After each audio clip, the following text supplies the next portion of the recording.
एक नारी की जिंदगी में जब कोई विषम परिस्थिति आ जाती है, एक नारी की जिंदगी में जब कोई विषम परिस्थिति आ जाती है और उसकी आंख के आंसू जब सूखते नहीं हैं, बड़ी दुखी होकर वो अपने घर में रहती, कहीं पति मदिरा में डूबा है, परिवार के लोग अपशब्द कह रहे हैं, ताने दे रहे हैं, गालियां दे रहे हैं, और वो सोच कर बैठी अब जिंदगी नहीं चाहिए, भगवान तू ये जीवन अब मत देना। जिसकी बहुत गति बिगड़े किसी नारी की जिंदगी जब इस तरह से जी रही होती है, शिव पुराण कहती है केवल एक चावल का दाना, एक अक्षत, एक बेलपत्र और एक पुष्प की, लाल पुष्प की पंखड़ी,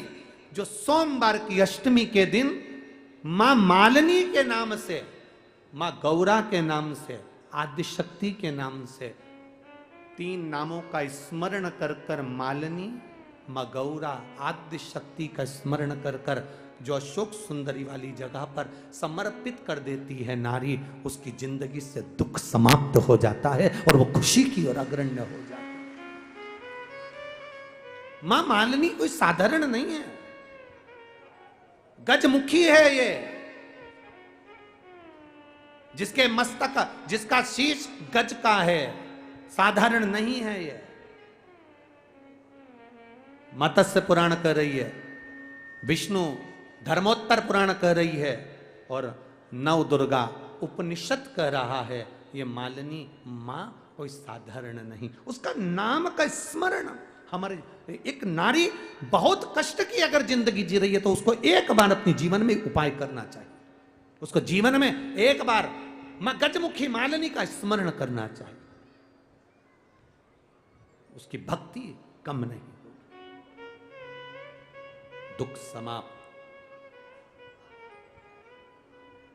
वो गजमुखी मालिनी, एक लाल चंदन में भिड़ा हुआ अक्षत, एक बेल पत्र, एक फूल, लाल फूल की एक पंखड़ी हो, फूल भी नहीं हो तो पंखड़ी भी, मां मालिनी गजमुखी को जब दिया जाए तो वो सुख प्राप्त करती है। सुख, शंकर भगवान के जितने संतान उतना गजमुखी मालिनी ने अपने गोदी में खिलाया। अशोक सुंदरी को, गणेश को, कार्तिक षडानंद को, जया, विषहरा, शामरीवारी, दौतली देव, ये सब कन्याओं को, बेटों को मां मालिनी अपनी गोदी में खिलाती, दुख समाप्त कर देती। जब कोई चढ़ाता है ना अशोक सुंदरी वाली जगह पर ये वस्तु, तो मां मालिनी उसको गोदी में खिलाती, उसको दुख नहीं आने देती। मां मां होती है। समय आया, आगे वर्णन आता है श्री गणेश जी महाराज के।